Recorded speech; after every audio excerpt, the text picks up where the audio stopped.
This time we're joined by Chad Peck of Halifax's own Kestrels, and co-hosting with me is Sheik's own Colin Ferris.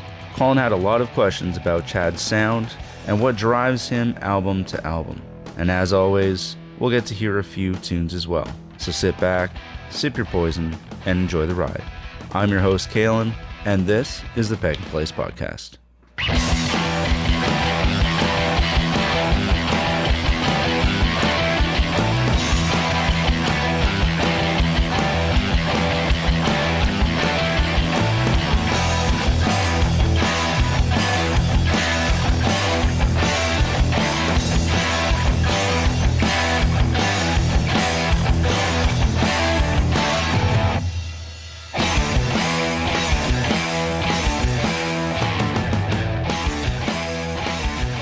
So yeah, thanks for taking a few minutes to talk and get into your music and come into New Brunswick, which is pretty awesome. Yeah, thanks so much for having me. It's really cool to be here. And we have Colin as well, who's been on before, and you have some questions. Yeah, I needed to take advantage of the chance to be able to ask Chad plenty of things, or at least as many things as we'll be able to get time for. A couple of the things I had, which are probably just obvious ones, I'm sure you've talked about them, but I have the names of people. I don't want to butcher this last name. John Aniello, yeah. Thank you. Yeah. Incredible legacy this man has. That, Yep. How did you first come about being able to work with him? Because it seems you guys have a very close connection at this point now. Yeah, we're very tight now. I am embarrassed to admit it was through Instagram and a direct that's message. actually incredible. Yeah. So I'd followed him, and then he followed me back at some point, which of course opens up the messaging capability. Yeah. And I was living in New York one summer, just kind of writing songs for the first record he mixed, Dream or Don't Dream, and just kind of shot my shot, I guess they say, and said, hey, can we talk about mixing sometime? And he's like, I would love to, your band's awesome. And When was this, pre-pandemic? You were living in New York for a bit? just for I used to go in the summers a lot. My friend Tim had an apartment and he'd be on tour, so I'd rent his place. And first it was in Manhattan, and then it was in Brooklyn, and it was just I was just hanging out. It was great, writing songs on his old guitars, and it was cool. That's cool. So 2019, I assume, if it's for Dream or Don't Dream songs. 2017, actually, the first time we connected. I think it was 2017. Okay. I think it was, but we didn't actually work on stuff until 2019. Yeah. Fair, okay. Yeah. Nonetheless, really cool. I wrote down, because I got this right off of one of your own write-ups, but I know, Sonic Youth, Always, Kurt Weill, and Cyndi Lauper are just a few of the artists he's known for working with. So Kestrels added to that list incredibly. And Greg Calby, it kind of piqued my interest in a bit when you would describe sort of the legend that this man is when it comes to mastering, and correct me if I'm wrong, but analog mastering? Or does he probably do both, I would assume, at this point? Well, I think there's so he mastered our last two records too. The first one we did sort of remotely, and the last one I actually got to go hang out with him for the day when he mastered Better Wonder, the new record. So he's just the legendary dude who's mastered from the Beatles to Taylor Swift to Dinosaur Jr. To Wikipedia, his discography of things he's worked on is jaw-dropping. It really is, insane. Yeah, he's a total legend. And it was cool, so it's mostly analog, and I've done all the mastering and all my other records remotely, so to actually be there and see him work was really cool. Yeah. And he has just this carefully chosen the setup, and he A-B's things. Yeah. And you get to hear it, and it's so obvious. He's $25,000 speakers that are mounted in glass, and he's like, "Can you hear the difference?" I'm like, "I actually can hear the difference because your setup is so good." Right. Yeah, that was a life highlight, honestly.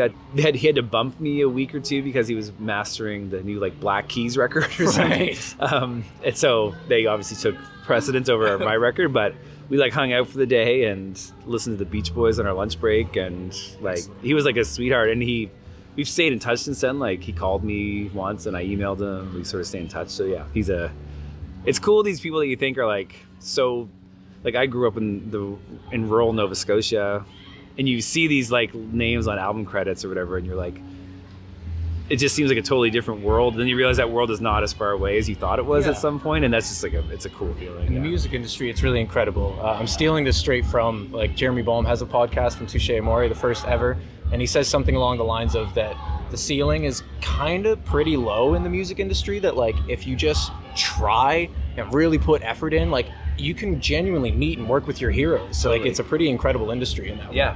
So absolutely. And incredible. It's less gatekeepery. I mean, gatekeepery in different ways maybe, but like not that in the sort of working part of it is not like it was. So yeah, it's awesome. Yeah, and I mean, having things like Instagram now, like the internet, the accessibility to just message him, not have to go through probably letters and weird connections and this and that. Yeah, we also worked with a guy on our self-titled record, Brad Wood, who'd worked with, I think he worked with Touche more actually. And I did not know that he was on the self-titled one, which is my favorite record. That's crazy. I haven't looked into the personnel like that. But yeah, that's incredible. Brad Wood has another really incredible repertoire of fantastic bands. And you're right, Touche, Jeremy Boehm speaks very highly of this. Yeah, and he like texted me.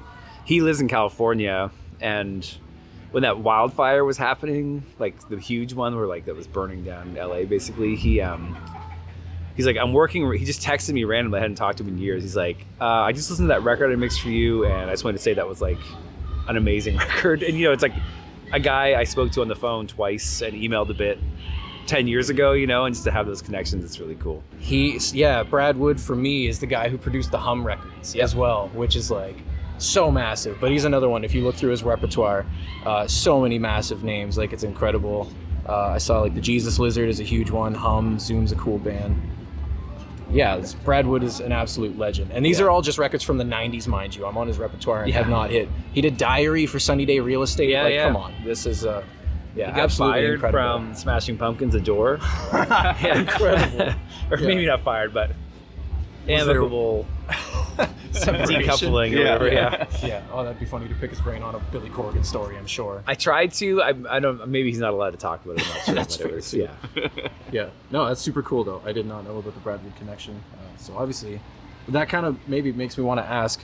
You've obviously worked with Jay Mascis, another, I assume, probably dream collaborator of yours, but maybe people don't think about the production team as much for dream collaborators. Yeah. But for any personnel, like, is there anyone else on the radar then that you want to work with? Oh man, I've really worked with a lot of people that I've loved. It's like kind of in a dream, like a sequence of dreams being realized or something, going through this stuff. So like Jay played on the stuff. My friend Tim from Ash has helped on a couple records. Alex from Ringo Death Star, Alex from Metz, John and Yellow, Calby, Brad Wood. I don't know, like Kevin Shields would be awesome to work with, obviously. I did email someone who kind of knew him once to try to get in there, but I have not heard back yet. Yeah, I mean, they said they were going to release a record how many years ago, and it took them 20 for that last one, so I'm sure he's working on something. Yeah, it feels like something might be happening. They're touring again, but I don't know. Yeah, I've kind of, I hate to say I've maxed out with my dream collaborations, but it's like, I'm satisfied, I would say, is maybe how I put that's it. very fair. Yeah. The Metz one with Alex, I don't want to butcher someone's last name. Edkins, yeah. Edkins, thank you.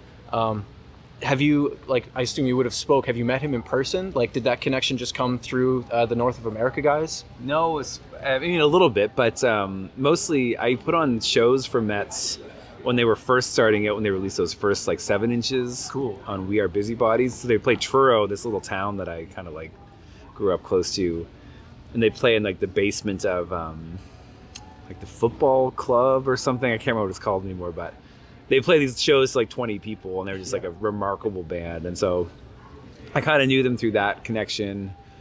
Chris and the band got me tickets to see Sonic Youth at Massey Hall on the Eternal tour.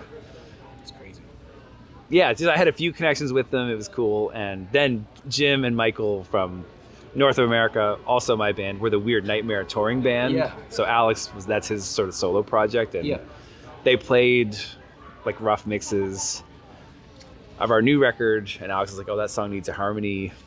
And I was like, would you sing that harmony? He said, I'd love to. Yeah. The kind of ironic thing about that is that song had already been recorded once completely and mixed with Elliot from Ringo Death Star playing drums on it, and he mixed it, and I'd already actually sung basically the exact same harmony. I just didn't get around to it on the newer recording. So Alex was like, can I do this? I was like, oh, that'd be awesome. Yeah, and it's like almost exactly what I did. Yeah. No, it sounds really cool. And honestly, it snuck in. Like on my first listen, I wouldn't have been aware that it was a feature. Your voices work together very well. But once you know, and he's got a pretty distinct voice in a way too. It was really fascinating to hear it and pick it out. It was just a really cool collaboration of incredible Canadian bands. That's So cool. that And his thing very too, sick. like, you know, with Metz, he's more of a yeller than a belter than like Right. a singer per se. So it was kind of cool to have that. I like that Weird Nightmare record a lot. Yeah, I was about to say Weird Nightmare is a really cool new direction he's taken. Yeah. Very interesting, like psych rocky type of like Yeah. blend of old kind of influence style Yeah. music. It feels like. Yeah, garagey a little bit. Yeah, for sure. I really like it. You can tell that it's stuff that comes, I want to say naturally to him. Like it seems very, not effortless. That almost talks it down, but he just seems very skilled at his songwriting in Comfortable in general. that, like, very genre, comfortable. Singing this way versus the Met style. Yeah. Yeah, it's just great. I can't wait to see more from him. Yeah, I've heard their new record too. It's awesome. So Sick. yeah, it's great.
So to kind of build off of what you were asking about, just different individuals you've worked with, when you're setting out to work on your next thing, how do you decide who you want to work with? Or is it just sort of sometimes happenstance and you're just talking to somebody and they're like, oh, I'd love to do this? And Yeah, I mean, mostly it's been luck, luck in a weird way, or sometimes like, you know, taking a chance and asking somebody and just sort of seeing what will happen. I felt like when we worked with John and Yellow the first time, like the band that I had for the self-titled record that Brad Wood mixed, the 2016 record, we had been touring and kind of working pretty hard for 4 or 5 years in that version, and it just kind of fell apart, honestly. And so I was kind of feeling like I just need to do something totally different. Brad Wood's style is amazing, and he's so talented, and Yellow is amazing, talented in a very different direction. And I was like, I'm gonna go that direction for a while. And yeah, so it's a bit of happenstance, a bit of sort of like paths sort of like intersecting at the right time or whatever. The ceiling, like Colin said, is kind of lower than you think it is, and just kind of reaching out and trying to make things happen. Yeah. All right. Yeah. What about your current lineup? Oh yeah, so the Dream or Don't Dream record that came out, the first one John worked on, it was just myself and Michael Catano playing drums, and we were just friends, honestly. And he was like, his life circumstance changed, and he was like, I'll drum for you, and I'm like, oh, it's great. We kind of had this like fantasy camp recording scenario, like we did Electrical Audio in Chicago, and then East Hampton at Stone Lab, recorded there for 3 days in Halifax. And it was very loose and fun because it was not so like rigid, and kind of personalities weren't clashing. It was just easy because it was clearly defined, like I write songs, you're gonna play the drum. Like it was just like all those sort of callousy tensions that get built up from the other iteration. I love those guys. My brother was in the band too. Like, but it just was like you reach a point where it's like it just can't happen anymore. So I did most of that record myself with Michael. Jay Mascis played on it, and then COVID happened. We couldn't really tour, and then Bob Mould asked us to tour in the States. This kind of big headlining, or not? We weren't headlining. We were opening, but these big 8 shows, like in the best clubs, kind of in America. So I needed a band, and Jim was a friend of mine for a long time, and he and Michael played together forever in North of America. This like legendary, sort of like math rocky indie rock band, and we're all friends, and it was like, let's do this. And so they played on the new record, and I hope that's what's going to happen forever. You know, that seems like a thing that makes a lot of sense. Yeah. But for these like one-off shows like we're doing here, they live in Toronto, to get them to come out, Right. It's tough. So yeah, it's like perfect is the enemy of good, I think is the saying. And it's like in a perfect world, we would all live in the same town, everyone would be on the same page on all things, but it's just not that way. And so making records and playing shows is more important than making sure the combination is the same every time, I guess. That's how I put it. Yeah.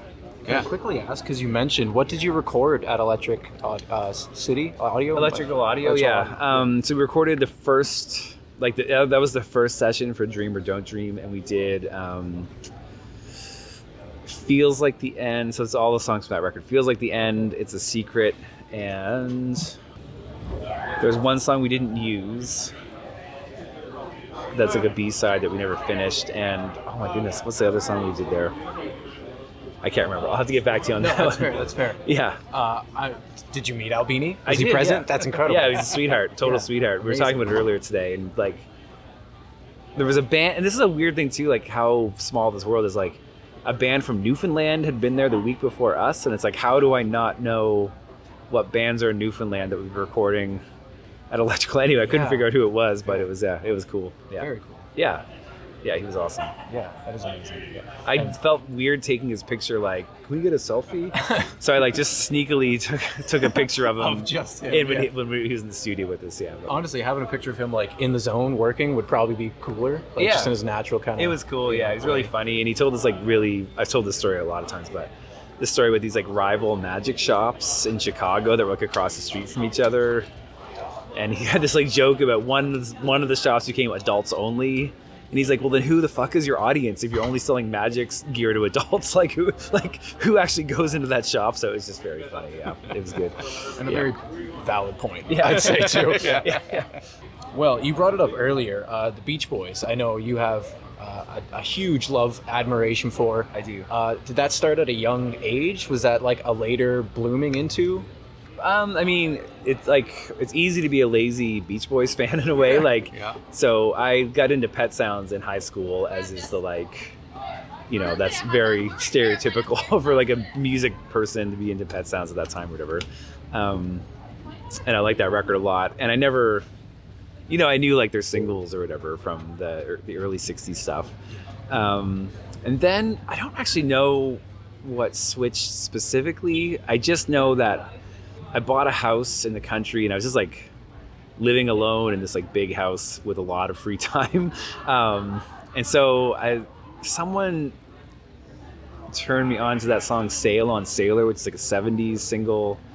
And I kind of get into that, and then, part Wikipedia, sort of like deep dives and sort of reading with these cool records that I'd not really heard about, and then finding them, listening to them, and kind of loving how like amazing but like truly weird that band is.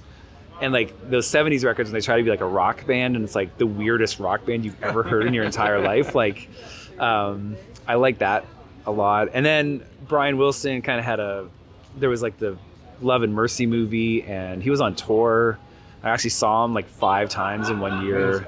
Got to meet him backstage. Like I paid for that. That was not a industry connection. I've seen that photo. Yeah, I'm sure that seemed like a life highlight too. I pull that one out a lot. Yeah, that's a pretty common. That's a bit of a flex, but yeah, of course, a good one. Yeah, it was a good one.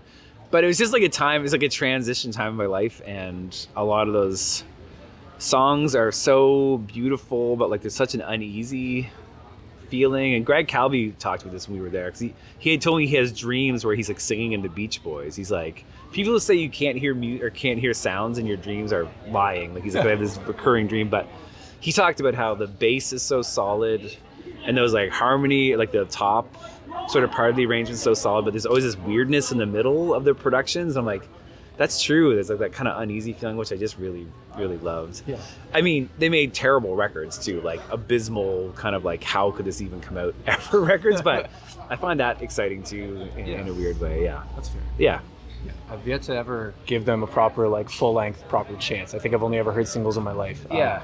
You are by far the biggest Beach Boys fan I know of, so it's nice to hear from the people that adore them what there is to look forward to, I think. Yeah, and there is like the caveat is that you have to look past some terrible lyrics, and like even a song like California Girls, which has like the dumbest lyrics of all time, you kind of just have to like ignore it a little bit and just hear the production and the arrangements of the songs. You're like, it's just like magical, and it's always kind of sad even when it's happy, which I love that sound too. So yeah, that's worth checking out. Yeah, for sure. Yeah. It was Pet Sounds for me. That was my first one as well. As after I got really into Magical Mystery Tour of the Beatles, and then there was just something about, I'd read that there was kind of a bit of a back and forth between the Beatles and them. So I was like, oh, right, well, Pet Sounds, here we go. And then that was kind of, I never went super deep into them, but Pet Sounds really got me. Yeah. That was a really good album. It's a thing too where like the Beatles are maybe the easier entry point for most people. The Beatles also had a shorter career. They always looked so cool, like they're always like handsome and kind of well dressed. And the Beach Boys are like kind of schlubby or like dressed like in those striped Pendleton shirts. And like when the Beach Boys, when the Beatles had that Peter Jackson sort of, that like what record was on? Let It Be or something. They all have like the mustaches. And like the Disney thing was like 8 hours long. It's this huge AI. Oh yeah, yeah. At the same time, Brian Wilson had I think so. Yeah, Brian Wilson had a documentary come out and was like put out by like literally like Chicken Soup for the Soul or something. And so this kind of like perpetual underdog thing that I love about them too, even though they're like a huge American band. But yeah, anyway, I love the Beach Boys. It's truly sick. If there was 2 things I could probably easily sum up your personality with, not that I want to crack you down to like 2 things. Musically, it was like Beach Boys, and then to me, shoegaze, because that was such a genre that I don't find a lot of people just spending their time wanting to make these kind of sounds. Pardon me. So I guess first exposure to shoegaze, and or was it just literally My Bloody Valentine? Yeah. That's probably most people's, I would say, direct exposure. But like, how old were you, and or was it like an immediate connection? Was there any like, how did it go? I guess. So definitely my like Loveless was my entry point, and it was a little bit late, honestly. Like maybe 2003 was when I first heard that record. Yeah. Like some of this stuff is weird in the sense that like I grew up in the pre-internet era for most of my life, and so getting music was hard to do. Kind of like it was like I lived in a small town, and like finding stuff, if you took a chance on a $25 CD, like you had to be pretty sure and like have some sort of like, path to it. So I wasn't like a big risk taker at that time, because I just couldn't afford to be. Like there was like this legendary guy who would go to the universities and he would sell CDs like as a, slightly illegal job or something. But like you would say like, oh, I like Nirvana, and he'd be like, oh, like check this band out then, because he kind of had more access to music. So my friend's college, my friend's brother went to college and kind of brought home this band Ash, who was a really important band to me. And they kind of had, it's not really shoegazy per se, really washy guitar sounds. It's not shoegazy in the like trem-arm, reverberated kind of way, but it's kind of like that washy mix that Like the Cocteau Twins kind of modulated sound more? Or? More like compression that's just sort of like making things feel wavy a little bit. Yeah, push an air a bit. Yeah.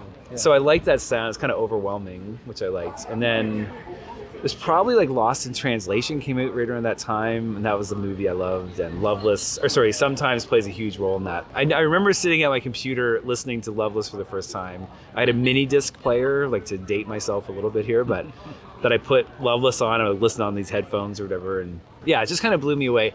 I will be honest, when it comes to shoegaze, like I've never found a band that got as close for me as My Bloody Valentine. Like I haven't really kept up with, like Ringo Death Star is a band who I love and have made amazing records, and we played with them and they're like super inspirational. But some of the newer like new gazy stuff I haven't kept up with as much. But no, that's fair. I'm kind of hit or miss with all of it too. Like we all probably have our certain tastes of it, and it's a rather diverse sound in a way. There's not really like a definitive shoegaze sound where you could easily say, well, yes, there is. It's the album Loveless. But then no one else sounds like Loveless. So then there's only one shoegaze record. Like, no, that's not actually how it goes. There's a lot of diverse sounds where a lot of it's just very indie and dream pop based, and I like a lot of that stuff. I love that stuff too. I like that band Sheik. Maybe you heard of them? No, they're awesome. But I saw My Bloody Valentine in 2013, and I guess what I liked about it, amazing, by the way. Yeah, crazy. I also met Kevin Shields that day in a very fanboy moment, but a couple more excellent flexes. He was super sweet. Yeah, Deb was the friendliest, like, or at least the chattiest one. But I think that sometimes, maybe what I like about that band more than sort of the production is how visceral that band can be. Where sometimes dream pop doesn't have that. Dream pop's more vibey. Where My Bloody Valentine, when they play those amps, it like hits you, and you're like, right, holy shit. Yeah, well, they're notably one of the loudest bands, I believe, from like history. And maybe my easiest summary of like, I guess, shoegaze experience for the first time, and it's probably what I've chased with a lot of different musical experiences since then, was like a simple, I did not know music could sound like this. I didn't know you could make it like this. And it's been a fun chase ever since with that too. But like Slow Dive is like almost the Coke and Pepsi, if you ask me, of like, what do you feel about shoegaze? Is it My Bloody Valentine or Slow Dive? I drink both, love them both. With just like, I like the idea of the studio. It's cliche, but the studio as an instrument is really interesting to me. And I do think like the Beach Boys, Brian Wilson was all about that. And just these arrangements and production styles. And Kevin Shields obviously like pushing equipment to its limits, sort of like taking things where they shouldn't go. I kind of like that feeling too. And I think that's maybe why we've never gone full shoegaze. I would say maybe in the self-titled record we did our best impression of like a shoegaze band, but there can be like markers of shoegaze that are a little like cliche at this point, so you kind of want to like grab what you like. I play guitar solos. There's not really guitar solos in shoegaze music generally, but it's just fun to kind of. To me, that's just always been the 90s alt-rock type of power pop, the Dinosaur Juniors, and even like the Bob Mould style, the Husker Du type people, that it all just, it makes sense sonically that's what the Kestrels formula truly is. Like if you like 90s music, period, but with loud guitars especially, and if you happen to like shoegaze too, like, oh, is this ever for you? Sweet, thanks. That's exactly what we're going for. So. No, and I mean, to see something like Jay Mascis on that feature was just such a really cool, like, hey, we have like our own little East Coast Jay Mascis is like another way I could just box you. Not that I want to, I'm sorry. I have so many ways of doing it apparently. It's incredible to see that kind of connection where it just does fit so seamlessly. Thanks. You must still keep in touch with him to some regard, I imagine. Like I'll text him once in a while, and if we talk about gear, he's very chatty, so that's that's the way it goes, but for sure it's cool. One of my favorite things I saw was when the Shields blender came out. They had that, I don't know if it's officially behind the scenes or not, but it's just like a 30-minute video of Kevin Shields and Jay Mascis, and Jay's just playing the guitar while Kevin just messes with the knobs of this pedal. I think they speak to each other for like 40 seconds, so briefly, every now and then in it. It's just noises, and it's like maybe one of the best videos I've ever seen in my life. Like just two dudes zoned, and it's incredible.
welcome back to the Pagan place.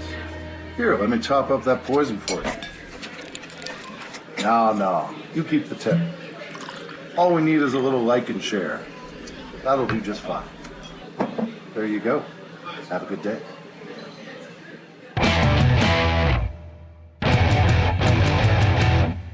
The custom pedal, we spoke about it a little prior to getting this recorded, so I wouldn't mind touching on it again. Yeah. Like where it was in production since 2022. I creeped into 607 Audio, his page a little bit. Shout out 607 Audio guy.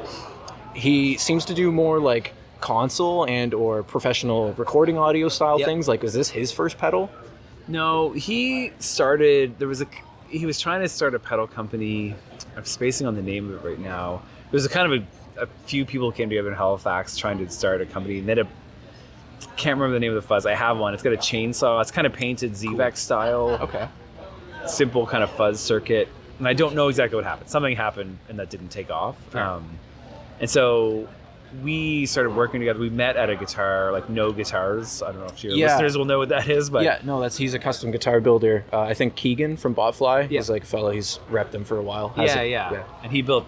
I'll play one tonight, like a blue sparkly jazz master. That's amazing. I didn't realize it was a No Guitar one. It's a gorgeous guitar. Good job, No Guitars. Yeah. He's not doing it anymore, which is too bad, but good for him, I think. So, I met Jeff just at the guitar shop one day when Robin was working on my guitars, and we just kind of hit it off in that like dorky way that music people can, especially if you're technically minded, like, what's your favorite compressor? Right? And just like, it kind of like makes the room sort of roll their eyes, but there's like one person who's like, oh, I have an answer to that question. Let's talk about it. And so we just kind of hit it off, and I was moving out of my house. I'd collected a lot of music gear. So he's like, why don't you just bring your stuff to my place. You can store it here and record here if you want. And I was like, yeah, and you can use my stuff if you need to use it. And so it kind of was a cool partnership. And yeah, we just started recording. We come from very different worlds musically, and so the first few sessions we were working together, it was like not awkward personally, but it was like trying to figure out, like, him being like, why don't you like humbuckers? And me being like, I just need that sound, but I don't want to use a humbucker. So like, he's like, why don't you use a guitar with a humbucker? And I'm like, because I don't want to. So there's a fun back and forth. Yeah. Then we figured out kind of how each other works, and it was like super, super fun. And he's super talented and made a huge impact on the new record for sure. Anyway, we started talking about pedals, and he's like always building preamps and like compressors and all this sort of stuff. And I mentioned something about this fuzz pedal, and he built me a version of the one I sold you actually. And then he's like, oh, no, I'm building these like modded Boss things. And I was like, oh, what about this pedal? Like a triangle big muff or something. And he looked at it, he's like, genius sort of level, like, or savant-y almost in terms of technical ability. He's like, oh yeah, I'll get one of those. And so I came to his place the next week or something, and he had one already built, and like, it wasn't in a box or anything. Like the jacks were like loose, and we just used it that way. But I guess, yeah, and it sounded fun, and like, you know, there's always a sound you're chasing that's a little bit beyond what you can actually get, but that was like as close as I could get. And yeah, it was just really, really fun. And we just thought one of those things where I actually used it on the record, like it's pedal I actually used and loved. And we were just thinking of cool things to do around the release of the new record. And yeah, we thought we made like 8 or 10 of them or something, or 8 of them maybe. And we made it, and it's funny, just it's the same color as the guitar Robin built me. It's like the gold and blue, like same. It's a really gorgeous finish. Yeah, it's cool. Did he do the finish himself, or was he that? did, yeah. Yeah, it's incredibly done. Yeah, he's one of these DIY. I mean, there's like DIY punk, which is like one thing, and there's like these DIY guys in a different world. And he's like, "Can you build this for me?" He's like, "Yeah," and I'll like make it perfect and like finish it, and like, yeah, it's wild. Yeah, he's a great dude. Boutique guitar builders out there in the world. Some of them are. It's incredible the lengths you have to go to, but it kind of goes. You said with DIY punk, just DIY music in general. When you kind of live that DIY life, you sort of have to be skilled at every single factor there is to doing it. Yeah.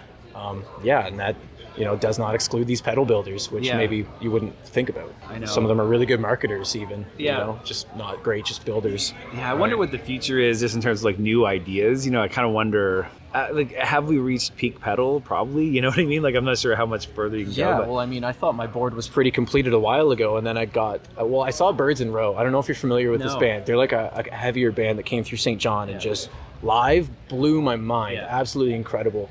And the guitarist had a microcosm. It was doing a lot of stutter effects with it, which is like now in the center of my board. It does micro granular looping incredibly well.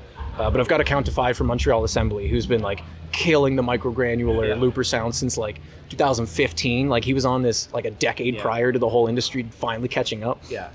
Anyway, this pedal just sounds incredible and does so many things that 5 years ago even I don't think people were going to imagine pedals doing. But you know, the same company makes the Chroma console, which is on like every. Corey's place today. It's on every producer's desk. It can just do so much stuff. Cool, yeah, they're very cool. I had the Red Panda, the white one. What's it called?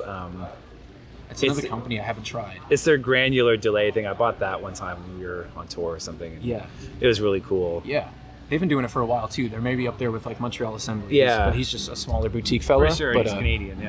But he's Red Panda's been making that pedal. I feel like for not the context. I have that one too. That's what I have on my board right now. The reverb. I'm also like when we started, it was like kind of the Pitchfork era of like shoegaze revival. Yeah, and a lot of those bands were awesome, but they were just pop bands with a reverb pedal or whatever. And it's like, so like, I think of like the first Pains of Being Pure at Heart record, which I adore to this day. You know, they kind of get labeled as like shoegazy. I'm like, I don't really think there's anything shoegazy with this band. It's just like great pop songs with fuzz pedals, like which is great. Which I love that sound obviously too. Right.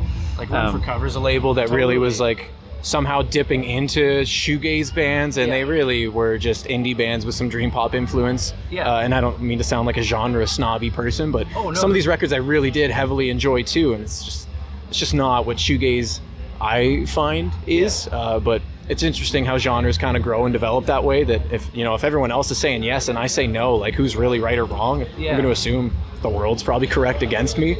But I got into a lot of these genres and styles from that revival. Like Nothing is one of my favorite bands still. Dive's still one of my favorite bands. Cloakroom easily is still one of my favorite bands. Yeah, we played with them once. I remember I saw there's some funny guy used to be on Twitter before it became like a dumpster fire, but he was like part of Cold Cave's crew or something. I don't know. He's just like a funny guy my friend tipped me off to, and he's like my New Year's resolution for 2014 is like no more hate.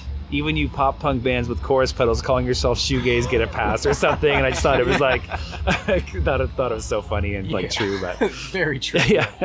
Yeah, we've come a decent way since then. There's quite a lot of bands now that maybe are leaning more true to the, I take your term of it, which is like a melting guitar. I think I've heard you say, and that just describes a genre or a sound within the shoegaze genre so well that I like. There's more sounds getting there. Like Touche Amore recently took out this band called Trauma Ray. They sound really cool, and I like where that's kind of where the wave of genre the wave of shoegaze has gotten to. I think so. And it feels like maybe, I'm not sure if I believe what I'm about to say. I'm trying to like manifest it, but I think like the era of like the computer as part of the production might be like, people might be tiring of like the perfect records all the time. Even for like, I don't want to say non-perfect bands, but like small bands who all of a sudden these like very glossy sounding records because they have Logic on their MacBook or whatever. Like, I think maybe people are kind of getting excited about people playing live again and like making things happen. You know what I mean? Like that maybe, I don't know, maybe that's aspirational. Everything's become so polished and so, easy to make perfect. We have all the tools to clean everything up that, you can discover the beauty and the imperfections again. Totally, And at some point there is kind of a lack of feel if it becomes too robotic. And dare I say too predictable. And sometimes even if you know how the song's going, if that guy fucked up, hey, it's a little more interesting for a second. I heard this, there's this podcast I listen to called Dissect, and they listen to stems of songs basically. Often for the first time, like they don't always know the band or whatever, but they did Sabotage with the Beastie Boys. And like the guitar playing on that song is so scrappy. Like in today's era, you'd be like, there's no way that's gonna pass. Like you got to do it again. Like, delete that, start over, or whatever. But it like totally works in the track and like gives it that sort of like unhinged vibe or whatever. That's awesome. Well, it kind of goes to what you said about using production as an instrument, almost. Kind of like if you polish it and if everybody can do it and it sounds perfect, you're losing a lot of that art of the production itself, and a lot of the, like you said, the nuances, the imperfections are kind of taken away. And that's why someone like Steve Albini is as legendary as he is and was. I hate to say, God, R.I.P. to that legend, because he knew how to capture the sound of the band in the room, and it's the feel that the band brings. That if you can somehow bring feeling into audio, they're two different senses at the end of the day. But a lot of bands treat a producer they really like as if they're like that fifth or sixth member type of vibe, because they do play such a crucial role. Yeah. And same with the band just wanting to get fresh again, like, hey, we love you, but if we want a different sound, you don't necessarily have to change your style. You just could go to someone who knows how to mix you totally different. Vibe, That even happened for us with our latest EP, like we felt great, like Chad mixed it. And it was the first time I had someone able to mix our songs that I knew right away was a fan of shoegaze. Yeah. That has yet to ever happen till now. So I just knew your mentality going into it would be appropriate to every choice. And it's fun. And it was. It was very easy, to be honest, because the songs were so good and they were so well recorded that it was like... That's shout out to Corey with Monopolized. That was amazing. That was a super fun project. I hope we do that again sometime soon. Yeah. The new LP is definitely in the works. Oh, cool. The last team we had for that EP is certainly going to be the same team moving forward. Good. I'm glad to hear that. Same with the mastering. He's a fellow that, you might want to look into. He's very interesting. I think we're very lucky to have him here. His name's John McLagan. He's from Tomato Tomato, right? But now he's focused on Parachute mastering. He has an entirely all analog studio setup that it sounds very similar to Greg Calby. It's a very rare type of setup, and he's like, this Zen type of dude that just sits in the room perfectly. They have like a barn that they built with the speakers all set up perfectly for it. Like, it's a whole room that I've heard it's quite the experience to be able to sit in that room with him and actually feel it all out. It's by far the most satisfying mastering experience I've ever had, from sending the mix in unmastered and receiving it back and not just going like, I can't really tell, but like something's there louder, and it's kind of better now. Everything was exactly felt like where it was supposed to be, present. That's cool. And he's an incredibly good person, so he deserves all the best in the world. That helps, that helps for sure. Touring, because you guys do touring in the coolest places. You tour with the coolest people, So what's next? So we've got these shows in Fredericton and St. John this weekend.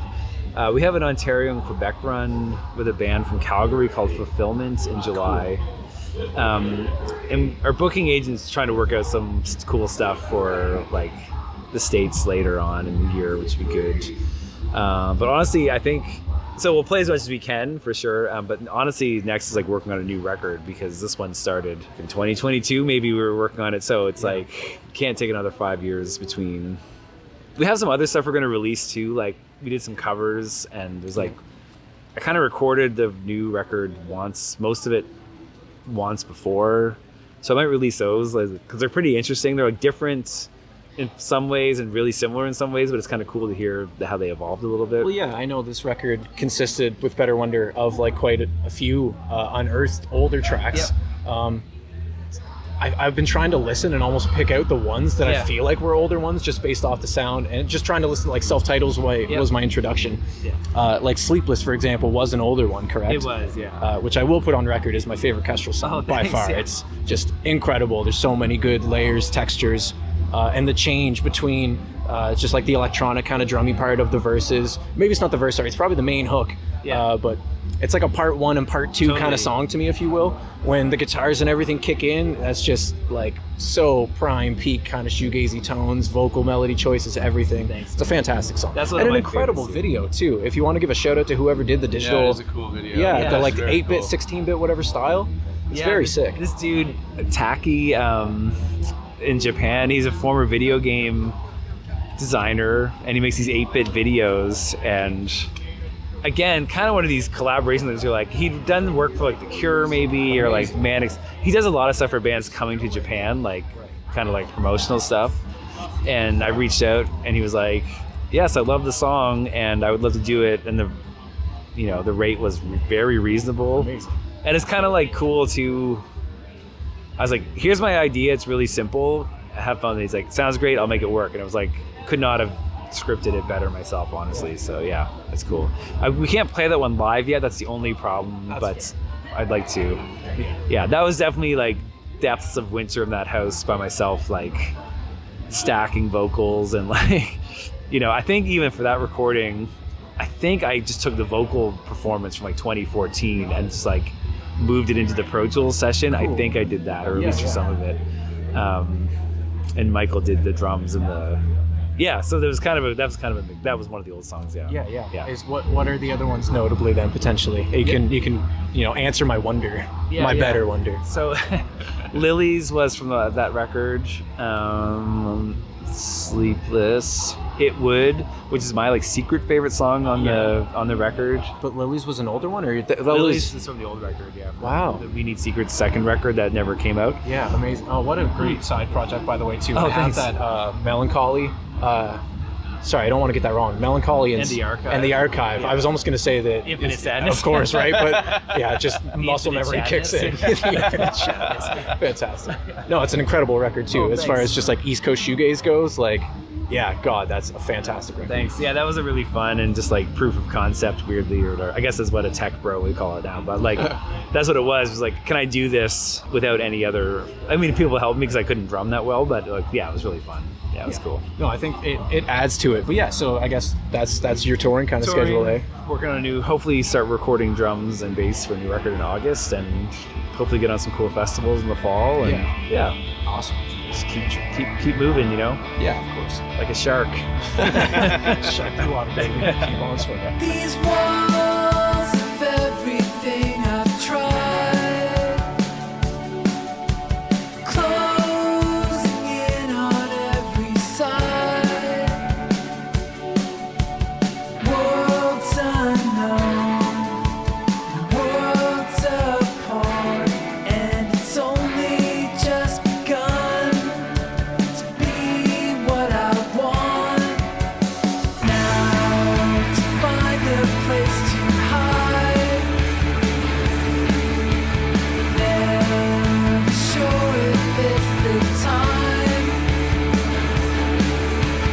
Worlds unknown, worlds apart, and it's only just begun to be what I want. It's all alright.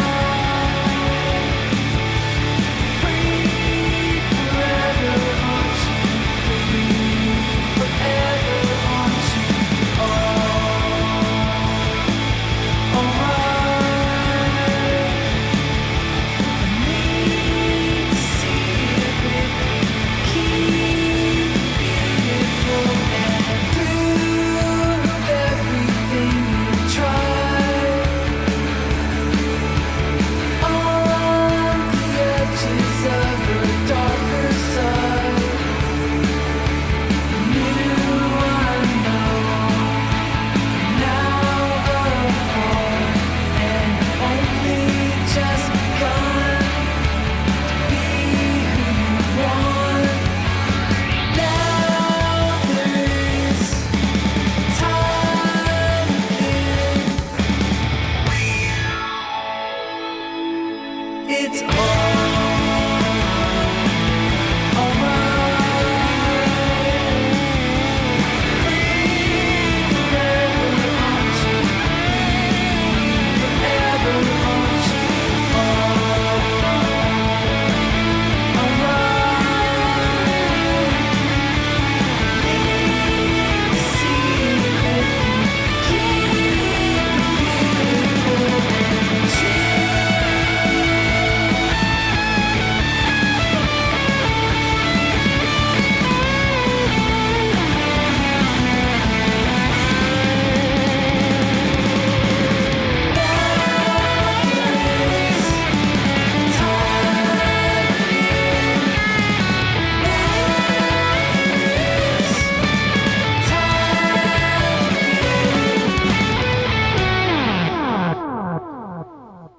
So I'm also kind of curious about, you started a label. Yep. How do you, is it Noyes or no? It's Okay, Noyes, okay, yeah. all right. Because there's an artist who goes by, but he pronounced it Noyes, Okay. something like that. So, but it's spelled the same. So I was like, okay. Yeah, I'd so my figure that. grandfather's middle name was Noyes, and so I thought it was a cool, because it's kind of a pun, or not a pun, but like the no yes thing is kind of Yeah. weird. I mean, that was maybe a mistake in the long run because people still call it no yes. And That I'm was like, my original interpretation of it. yeah, I was like, no, it's Noyes, you know. Yeah, so I started a label a long time ago, like 2005 or something now, yeah. So what kind of drove you into that? Did you just feel it was like a natural progression of? I guess it's like DIY spirit, maybe. Like, I didn't feel like I had that as a kid because punk never spoke to me the way it did to my friends, maybe. Like, so I like melody, basically. And there's not always melody to be found in punk music. So, and I was not angry as a kid. Like I was more just like quiet or something. And so I did a DIY spirit that wasn't really punk related. It was more just like, can you make something happen? Like, you know, how much sort of like control do you have over making something actually just like enter the world, sort of, you know? And so I started that because I was starting my first band. I was kind of like a late bloomer, honestly, with music. Like played guitar for a long time, but I was at a high school. I was a student teacher at a high school, and there were some really cool bands that were coming up. And my first band was starting, and it's like, you know, it's not you register your name with Nova Scotia Joint Stock Company or whatever it's called. Like, get a website, and you've got a label. Like that's it's easy as that, you know. And just sort of like kind of went from there and released a lot of amazing records and stayed afloat and didn't stay afloat and stayed afloat again. And so yeah, it's really fun. I don't know what releasing records looks like anymore. Like it's as weird as it's ever been with the digital era. It really is. And I think everyone, I don't think a lot of people who are like work in music really work in music is my kind of conspiracy. Like, I don't mean this in a judgmental way. I just think like there's like external funding for a lot of things that people make happen. And like, that's my great conspiracy theory. It's the lizard people. That's what it is. So yeah, I mean, I will keep putting out records, and I love putting out records, and I've got the connections to put out records, which is great. You know, and we're fortunate in Canada to have as much accessibility to funding as we do to continue like that. It's great. Yeah, no, it's amazing. You don't lose I don't lose the feeling of when the box shows up with the test pressings. You're like, oh shit, this is awesome. Like it's here, it's real, and it like counts all of a sudden. You know, like I really never lost the love for that feeling. And yeah. I mean, that's kind of what it should be about at the end of the day, and that's where the people you say that don't really work in music, that kind of goes back even, I feel like, into the 90s when you'd hear of some of these horror stories of all the record labels that, you know, they're mass signing people, everybody's getting excited, and it's like, hey, here comes record 2, and the guy that signed you like got axed from the company, and it's like everybody that used to work there got axed, nobody knows who you are anymore, they don't care, your stuff got shelved. There's so many bands that seem like they got buried because it sounds like these people just weren't there for the music. They were there for a corporate suit and tie job, and that's just a weird mix. I'm not sure if it's ever worked. I know. And now even too, like there's like that weird, everyone is kind of like an avatar version of themselves, like with their online you know, version. We were talking about this at Corey's place today. Like there's this whole other industry of like YouTuber, like guitar players or like record producers who like speak with such authority about things, and it's like, have you ever actually made a record? Like here's the way you compress vocals or whatever. It's like, and you think though, like if I think of the students I teach, I'm a high school teacher, the students I teach like watching like, oh my god, I get it now, like this is how you do this or whatever. And it's like, so I think a lot of like the digital posturing that people do in music is just like, it's kind of funny to me, I guess, you know. Yeah, I was kind of curious, you mentioned about when you're kind of thinking about pedals, looking at pedals, and your own pedal, you have something in your head but you're kind of chasing it, you're not quite getting there, you're getting as close as you can. Do you feel writing music or your music is kind of that? Is that like a driving part of your songwriting? Or totally, yeah. I always felt like songwriting, like when I finally got confident enough to like write songs for real, it always felt like a compulsion, you know, like that sort of like compelled to keep sort of like pushing and pushing and pushing and pushing. And so there is some of that. You're never quite, there's always something wrong with the record you just made, like even if it's like a record that is like cool and you're like mostly happy with it, it's like, oh, that word is not so good, or, you know, I can hear something funny here or whatever. So there's some of that stuff, but mostly I find I often more respond to like the feel of the record.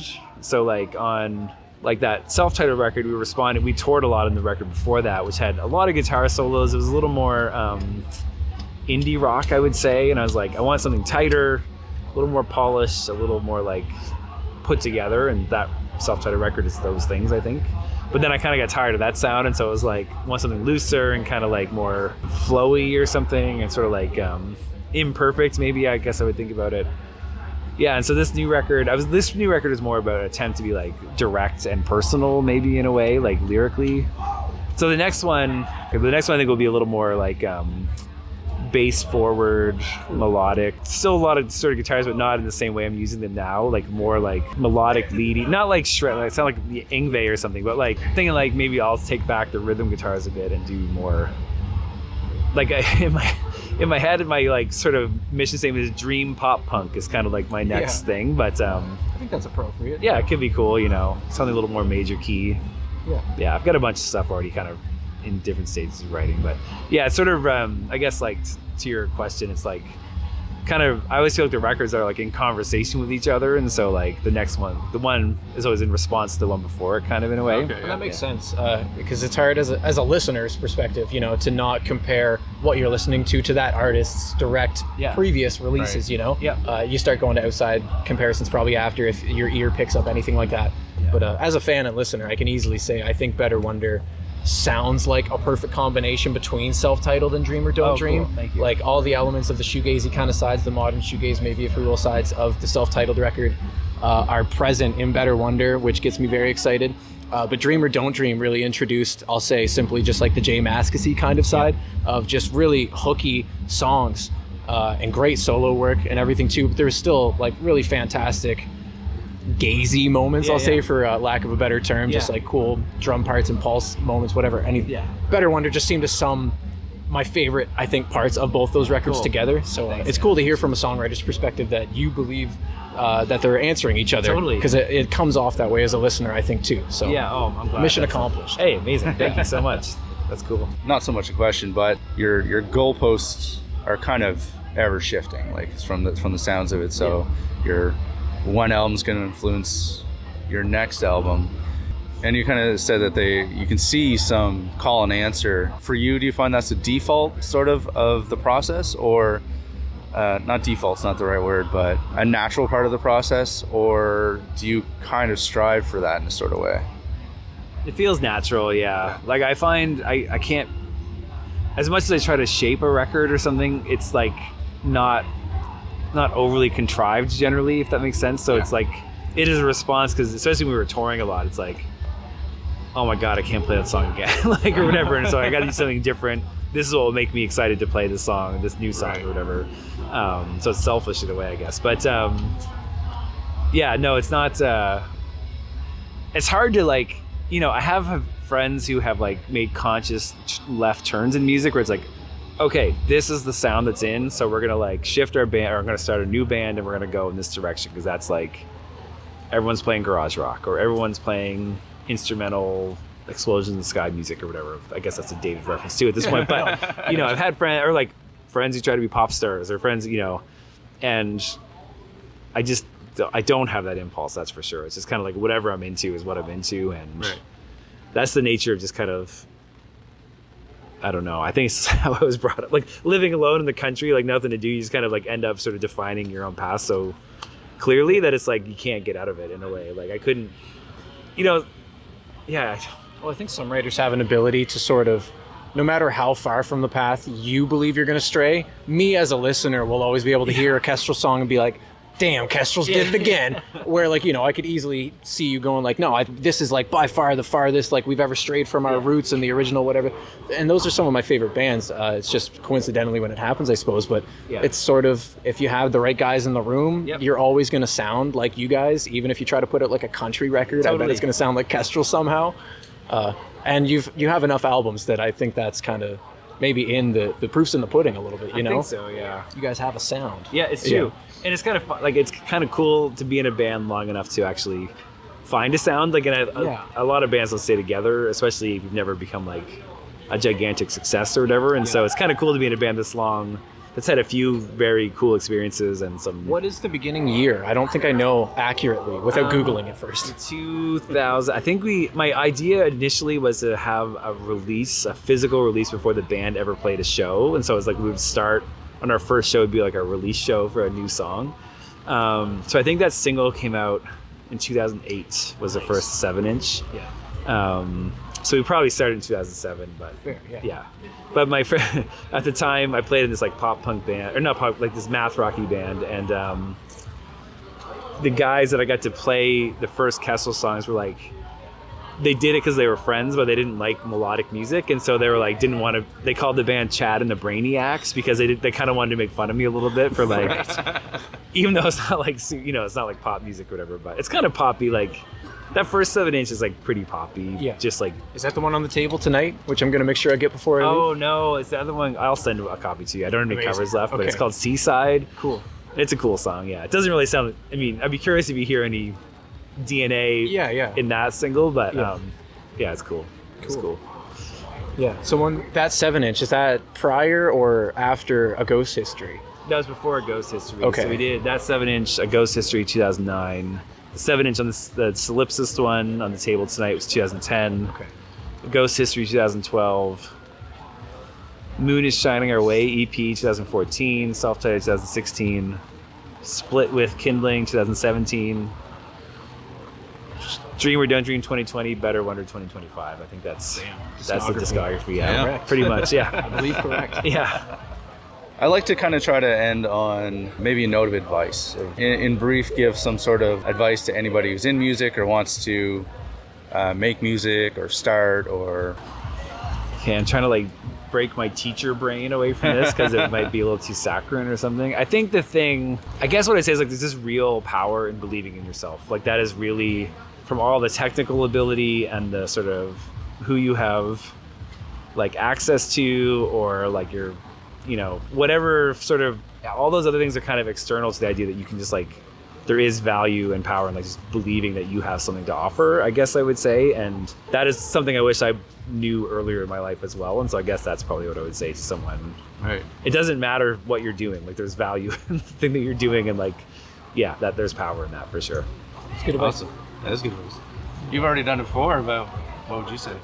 That, and my favorite answer is like start yesterday, I guess. Yeah. You know, Yeah. you don't have to be talented, and that's not to say that you won't be, but just give it a shot. Rip off your favorite things. Just get some friends together and like cover that one song that you think's gonna sound cool if you do. Like, I just think art is good for the soul in so many ways. It's a great release, even if it's not music and you just want to draw like a picture or something. If you want to just write, just something, anything like that, it's just so good for the soul. So just, you know, do something creative, period. Well, thank you for taking some time Yeah, and man, this is super coming in. I fun. really Thank you so appreciate much. it. Yeah, it was a great chat. We're out in the rain for the. I'm sure it'll be able to be audio. We have hit 5 p.m. So Yeah. Time to load. yeah, we got it all. It is on the button. Leave me in the dark. Leave me wherever. Getting hard to start. I find that you never understand. Try to remember.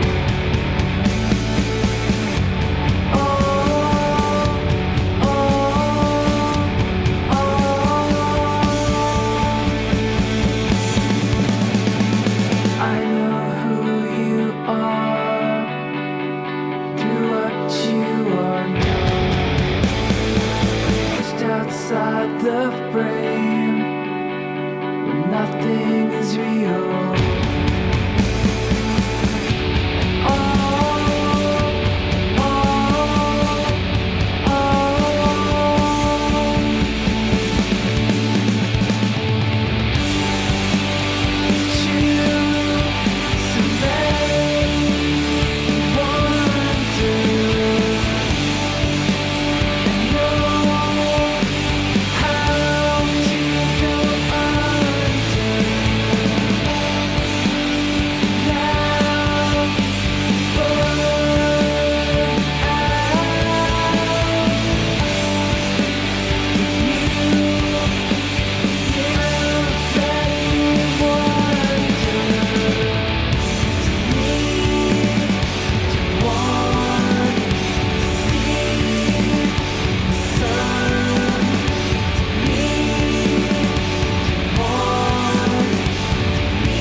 Hey, this is Goose from Candy Heart, and you've been listening to the Pagan Place podcast.